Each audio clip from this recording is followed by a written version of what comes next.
Bonjour et bienvenue dans cette nouvelle saison de 15 minutes de grâce et de vérité. C'est toujours une joie pour moi d'être avec vous, de pouvoir louer le Seigneur avant d'écouter sa parole. Allons le louer ce matin. Acclamez Dieu, gens du monde entier, et célébrez son nom glorieux. Honorez-le par vos louanges et dites à votre Dieu: tu es grand, grand et glorieux, grand et glorieux. Tu es grand, grand et glorieux, grand et glorieux. Nous t'honorons par nos louanges, tu es notre Dieu. Acclamez Dieu, gens du monde entier, et célébrez son nom glorieux. Honorez-le par vos louanges et dites à votre Dieu: ta puissance brise tous nos liens, brise tous nos liens. Ta puissance brise tous nos liens, brise tous nos liens. Tes louanges éclatent dans nos cœurs, éclatent dans nos cœurs. Tes louanges éclatent dans nos cœurs, éclatent dans nos cœurs. Nous t'honorons par nos louanges, tu es notre Dieu. Nous t'honorons par nos louanges, tu es notre Dieu. Tu es notre Dieu. Tu es notre Dieu. Alléluia! Ouvrons nos cœurs maintenant à la parole de Dieu. Bonjour à tous, c'est une grande joie de vous retrouver dans cette nouvelle saison de 15 minutes de grâce et de vérité. Et pendant ces 13 sessions, nous allons parcourir ensemble les 2 épîtres de Paul aux Thessaloniciens. Donc des passages bien riches. Et vous savez peut-être que Paul a écrit ces 2 lettres aux Thessaloniciens à des chrétiens qu'il venait de quitter et qui étaient nouvellement convertis par le passage de Paul, de Timothée, de Sylvain. Et il leur écrit donc ces 2 épîtres pour les encourager, les exhorter et aussi les éclairer sur certains sujets. Je crois que le Seigneur va vraiment nous éclairer nous-mêmes, nous encourager sur ces différents passages.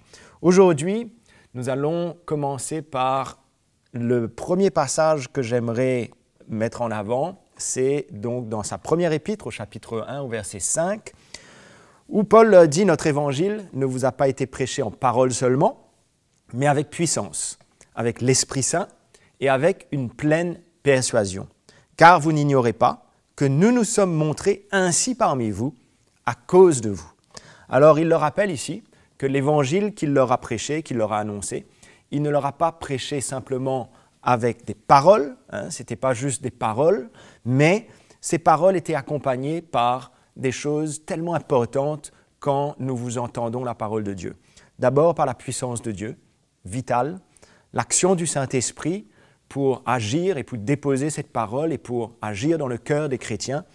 Et il était conscient qu'il leur avait annoncé l'Évangile et leur rappelait avec une pleine persuasion, c'est-à-dire une assurance. C'est sûr qu'il avait une assurance dans son cœur sur cet Évangile qu'il portait en lui. Et c'est ça qui animait justement l'apôtre Paul et les autres frères qui étaient avec lui. Et cette confiance qu'ils avaient dans la puissance du Saint-Esprit et la puissance de l'Évangile pour agir dans le cœur des Thessaloniciens. Il avait cette confiance effectivement que la parole de Dieu allait être portée dans la puissance de Dieu et la puissance du Saint-Esprit pour vraiment agir dans le cœur des chrétiens. D'ailleurs, il dit cette même chose aux Corinthiens. Si vous vous souvenez, dans la première épître de Paul aux Corinthiens, au chapitre 2, les premiers 5 versets, on va rapidement les parcourir. Il nous dit « Pour moi, frères, lorsque je suis allé chez vous, ce n'est pas avec une supériorité de langage ou de sagesse que je suis allé vous annoncer le témoignage de Dieu. » Donc c'est un petit peu le même esprit.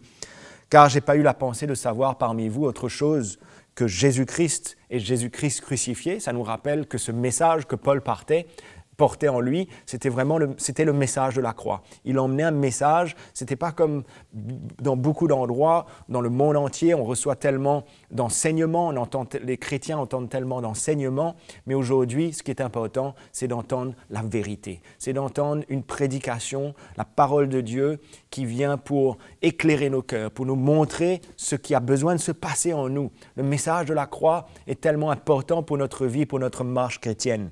Et il leur rappelait cela aux Corinthiens. Il leur dit, moi-même, j'étais auprès de vous dans un état de faiblesse, de crainte, de grand tremblement. On voit comment il n'avait pas confiance en lui-même, il était lui-même faible dans sa chair, faible en lui-même, mais son assurance reposait sur la puissance de Dieu parce qu'il savait que l'évangile qu'il portait était puissant pour accomplir des miracles et pour emmener dans le cœur des chrétiens ce que Dieu voulait emmener. Et il continue au verset 4, il dit « Ma parole, mes prédications ne reposaient pas sur les discours persuasifs de la sagesse. » Ce n'était pas sa sagesse, mais sur une démonstration d'esprit et de puissance, afin que votre foi, c'est ça le but. Le but, c'était que la foi des Corinthiens, et pareil pour les Thessaloniciens, que leur foi soit fondée non sur la sagesse des hommes, mais vraiment sur la puissance de Dieu. Il ne parlait pas ici de la puissance de Dieu comme une manifestation extérieure, mais plutôt de l'action du Saint-Esprit qui avait besoin de se manifester dans les cœurs, dans les vies des Corinthiens, des Thessaloniciens et de toutes les églises qu'il parcourait à travers la prédication de l'Évangile pour vraiment changer le cœur des hommes et des femmes et les changer et les transformer. Et le but de la prédication de l'Évangile, c'était vraiment que la foi des Thessaloniciens, c'est ça qu'il dit tout à l'heure, qu'il a dit quand on a lu tout à l'heure, que leur foi soit vraiment fondée sur non pas la sagesse des hommes, mais la puissance de Dieu. Donc, il ne voulait rien emmener de lui-même. Il ne reposait pas sur sa capacité. D'ailleurs, l'apôtre Paul dit même, il dit notre capacité, au contraire, vient de Dieu, ne venait pas de lui-même. Il n'avait pas cette assurance en lui-même. Pour autant, il le rappelle dans ses épîtres qu'il aurait pu se reposer sur beaucoup de choses parce qu'il avait tellement un bagage, mais il n'a pas reposé sur toutes ces choses. Au contraire, il nous dit dans Philippiens qu'il regarde toutes ces choses comme de la boue, n'est-ce pas? Et au contraire, il reposait vraiment sur la puissance de Dieu pour que l'Évangile accomplisse dans le cœur des chrétiens ce que Dieu voulait accomplir.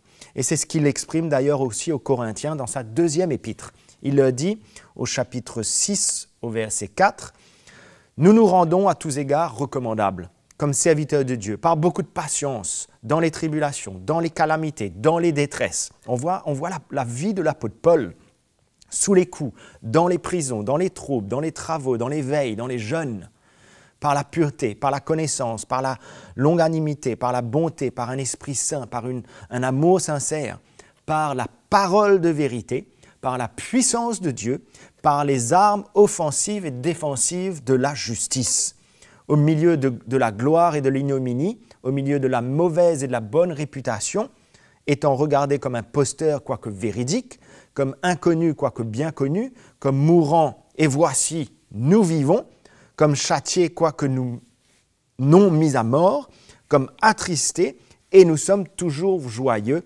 comme pauvres et nous en enrichissons plusieurs, comme n'ayant rien et nous possédons toutes choses. Frères et sœurs, quand on entend cela nous emmène à réaliser combien l'apôtre Paul était passé par tellement d'épreuves, tellement de situations, mais il reposait sur le dépôt de Dieu, sur ce qu'il avait reçu de la part du Seigneur. Et nous, dans notre cœur, nous devons avoir soif d'entendre un évangile qui nous édifie, qui nous fortifie, qui nous équipe, parce que nous vivons dans un monde difficile, dans un monde de plus en plus ténébreux.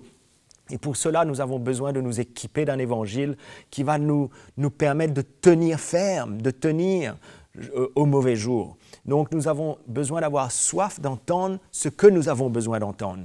Et pour cela, ce ne sont pas juste des belles paroles que nous avons besoin d'entendre, mais au contraire, ce ne sont pas juste des bons messages dans leur forme, peut-être des messages bien bibliques, mais nous avons besoin de plus. Nous ne voulons pas des messages qui viennent chatouiller nos oreilles, n'est-ce pas? Mais ou nourrir nos propres plans, nos propres ambitions dans notre marche chrétienne. Mais au contraire, nous avons besoin d'entendre la vérité, parce que la vérité nous rend libres, n'est-ce pas? Le langage peut être bon, mais si l'Évangile n'est pas annoncé par la puissance de l'Esprit, ce ne sont que des paroles qui sont sans vie.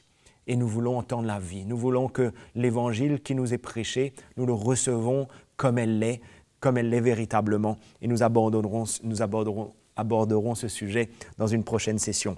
Donc, ces paroles, elles doivent produire en nous un changement, des cœurs qui changent, des cœurs qui sont transformés. Et c'est ce que nous voulons. Ce ne sont pas juste des enseignements que nous voulons sans effet et sans effet dans l'esprit, mais au contraire, nous reposons sur un évangile qui vient nous montrer notre état, toujours nous montrer là où nous sommes et nous défier dans notre marche chrétienne. Paul rappelle d'ailleurs aux Thessaloniciens dans sa première épître que l'évangile qu'il leur a annoncé, on l'a lu tout à l'heure, il leur a annoncé non seulement avec l'Esprit Saint, mais aussi avec une pleine persuasion. Cette pleine persuasion dont il parle, c'est cette assurance qu'il avait dans son cœur. Il avait beaucoup d'assurance. Encore une fois, pas une assurance en lui-même de ce qu'il était, de ce qu'il avait, mais une assurance qui venait du Seigneur de par l'évangile que Dieu lui avait révélé, de par l'évangile que Dieu avait révélé dans son cœur et déposé dans son cœur. Cela lui procurait beaucoup d'assurance, et une assurance, encore une fois, pas en lui-même dans sa chair, mais sur la puissance de Dieu, parce qu'il savait que l'Esprit de Dieu agissait puissamment au travers de ses paroles. Et son assurance venait justement de la foi qu'il avait, que l'évangile que le Seigneur lui avait révélé et lui avait confié était puissant pour changer les vies. Et il savait qu'il ne l'avait pas reçu d'un homme. Nous lisons dans Galates chapitre 1 qu'il nous dit, au verset 11, il dit « Je vous déclare, frères, que l'évangile que je vous ai annoncé, qui a été annoncé par moi, n'est pas de l'homme, car je ne l'ai ni reçu ni appris d'un homme, mais par une révélation de Jésus-Christ. » C'est de là que vient cette assurance que Paul avait, parce qu'il savait de qui il avait reçu l'évangile qu'il portait dans son cœur. Il avait l'assurance que l'évangile qui lui avait été révélé dans son cœur était puissant pour accomplir dans la vie des Thessaloniciens et des Galates et de toutes ces églises qu'il visitait et avec lesquelles il était en relation, mais pouvait accomplir des grands miracles dans la vie de tous ces chrétiens.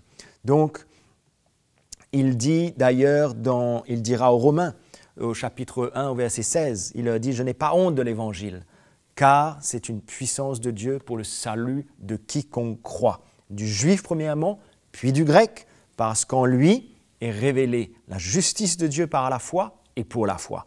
Selon qu'il est écrit, le juste vivra par la foi. » Il savait dans son cœur que l'évangile était puissant pour accomplir dans le cœur de tous ceux qui l'entendaient, juifs et grecs, tout ce qui était nécessaire à leur salut, parce qu'à travers l'Évangile était révélée justement la justice de Dieu.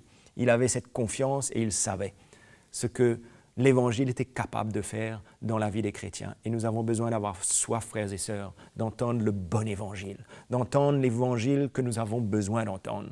L'Évangile, le message de la croix, nous avons besoin de ce message plus que jamais aujourd'hui dans l'Église. Donc accueillons l'Évangile, n'est-ce pas? Ayons soif de recevoir la révélation de la croix de Jésus à travers la prédication de la parole de Dieu, la révélation de la doctrine de Christ. Ayons soif d'entendre, d'écouter davantage, d'aller chercher de la part des hommes que Dieu a élevés au milieu de nous, ces ministères que Dieu a donnés à son Église, afin que nous puissions être équipés, afin que le Seigneur nous éclaire dans la doctrine, dans la vérité de Christ, et afin que nous puissions être équipés pour mieux servir le Seigneur et pour attendre ce grand jour où Jésus revient. Et pour cela, nous avons besoin de nous équiper et de tenir ferme.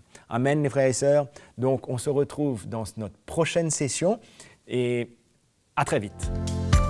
Merci d'avoir suivi cette session de 15 minutes de grâce et de vérité. Comme vous avez été encouragé, aimez et partagez cette vidéo afin de bénir quelqu'un. Abonnez-vous à notre chaîne CTMI. Écrivez-nous, partagez-nous vos expériences, témoignages à l'adresse qui s'affiche à l'instant sur votre écran. Nous serons ravis de vous entendre. Je vous donne rendez-vous à la prochaine session. Que Dieu vous bénisse.